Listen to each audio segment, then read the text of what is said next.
एक बार अपनी मुख रचना को पवित्र करते हुए सारे मिलकर मीठे और ऊंचे स्वर से बोलेंगे। बोलो जयकारा, बोल मेरे श्री गुरु महाराज की जय। श्री श्री 108 श्री पंचम पातशाही जी के मुख प्रवचन। गुरुमुखों, संसार में माता पिता सदैव अपने बच्चों का हित चाहते हैं। वे उनके हित व सुख के लिए हर संभव साधन जुटाते हैं, परंतु उनका हित प्यार व साधन केवल शारीरिक सुखों तक ही होते हैं। वे उनके शरीर के सुख आराम के साधन जुटा सकते हैं, इससे ज़्यादा उनकी समझ नहीं। परंतु संत महापुरुष जीव के सच्चे माता पिता व परम हितैषी होते हैं, जो जन्म जन्मांतरों से 84 लाख योनियों में भटकती हुई आत्मा को सच्चा आनंद एवं मोक्ष पद प्राप्त करने के लिए ऐसे अनूठे भक्ति के साधन बना देते हैं, जिनको अपनाकर जीव जन्म मरण के चक्र से छूटकर अपने परमपिता परमात्मा से जा मिलता है और सच्चा सुख तथा शाश्वत आनंद प्राप्त कर सकता है। इसी हेतु श्री परमहंस द्वैत मंदिर का निर्माण किया गया है। सत्पुरुषों ने इसीलिए ही इस रचना को रचा कि यहाँ से सभी गुरुमुख सच्चे सुख को पा सकें। यहाँ रहने वाले तथा समीपवर्ती स्थानों पर रहने वाले प्रेमियों के लिए यह लोक परलोक संवारने का साधन बना दिया।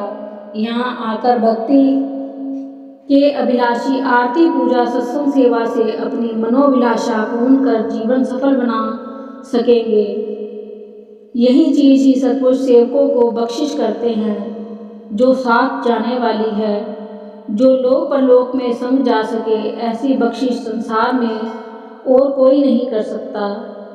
महापुरुषी दूरधाम से यह संदेश लेके आते हैं, जिन जीवों की जन्म जन्मों की मांग होती है कि ऐसे साधन उपलब्ध हों जिनसे उन्हें सच्चा सुख प्राप्त हो सके, तो कुदरत की तरफ से उसका इंतजाम भी हो जाता है। महापुरुष इस कार्य की पूर्ति के लिए संसार में आते हैं और ऐसे भक्ति के साधन जुटाते हैं, जैसा कि सभी गुरुमुख प्रत्यक्ष देख रहे हैं। यह गुरुमुखों की खुशकिस्मती है कि घोर कलयुग में मानुष जन्म की प्राप्ति के बाद मानसिक सुख और परम शांति की प्राप्ति के साधन भी उपलब्ध हो गए हैं। इन साधनों को अपनाकर जीव लोक परलोक का तोषा बना सकता है। जब प्रेमियों के लिए ऐसा साधन बन गया है, तो उनका कर्तव्य होता है कि वे भक्ति के 5 नियमों की पालना करें और अपने जीवन को सफल बनाएं। गुरुमुखों, मोह ममता की धधकती हुई अग्नि में सारा संसार जल रहा है। नाम मात्र को भी सुख शांति प्राप्त नहीं है, मगर आंतरिक तौर पर सबको सुख की इच्छा है। संत संसार में प्रकट होते हैं और दुखी जीवों की हालत देख भक्ति का मार्ग दर्शाकर उन्हें सुख व शांति प्रदान करते हैं। महापुरुषों का वास्तव में यही मिशन होता है कि वे मोह माया में पड़े हुए जीवों को सद्मार्ग दिखा सके। इसी हेतु ही अत्यंत परिश्रम व उत्साह से आज के दिन महापुरुषों की पवित्र भूमि को महापुरुषों ने आबाद किया और आगे भी यह निर्माण कार्य चलता रहेगा।